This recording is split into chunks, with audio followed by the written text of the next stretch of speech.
Hi guys, welcome back to my channel. और अब closing time आ गया है, ऑलमोस्ट 240 हो गए हैं मार्केट में। और जो मार्केट है निफ्टी, बैंक निफ्टी जो है वो ऑलमोस्ट 500 पॉइंट अप है। इंडिया विक्स भी बढ़ा हुआ है काफ़ी ज़्यादा, और जो सेंसेक्स है वो 130 पॉइंट गिरा हुआ है और निफ्टी 40 पॉइंट गिरा हुआ है। तो जो अभी सिनेरियो है मार्केट का, उसके हिसाब से मुझे ऐसा लग रहा है कि मुझे अपनी पोजीशन को होल्ड करना चाहिए, जो कि है 31,000 पुट मैंने 50 शेयर प्लस किए। 30,000 की पुट के मैंने ऑलमोस्ट 175 शेयर सेल किए, और 29,500 के पुट के मैंने 125 शेयर प्लस किए। ये मेरी एक एडवांस बटरफ्लाई है जो कि एक रेंज बाउंड मार्केट में काम करती है, बट एक दो दिन से काफ़ी ज़्यादा मूवमेंट हो रही है। तो अभी मेरे पास है 5 डेज़, तो मैं इसको होल्ड ही रखूँगा।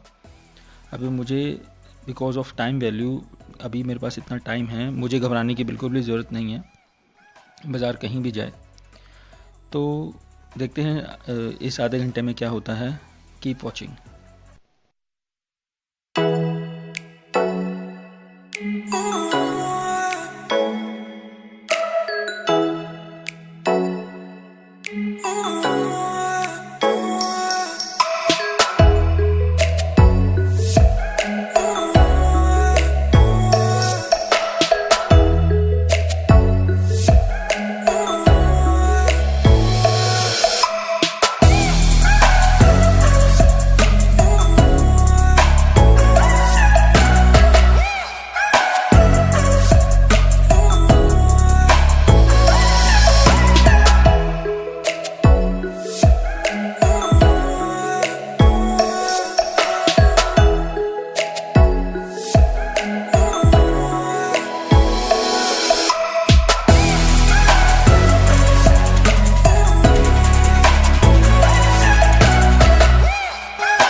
हाय गाइस, तो अभी जो टाइम हुआ है वो हुआ है 3:28 और जो विक्स है वो काफ़ी ज़्यादा बढ़ गई है, और जो सेंसेक्स है वो ऑलमोस्ट 500 पॉइंट डाउन हो गया है, जो 3 बजे 100 पॉइंट डाउन था। और निफ्टी भी जो 40 पॉइंट डाउन था वो 150 पॉइंट डाउन हो गया है।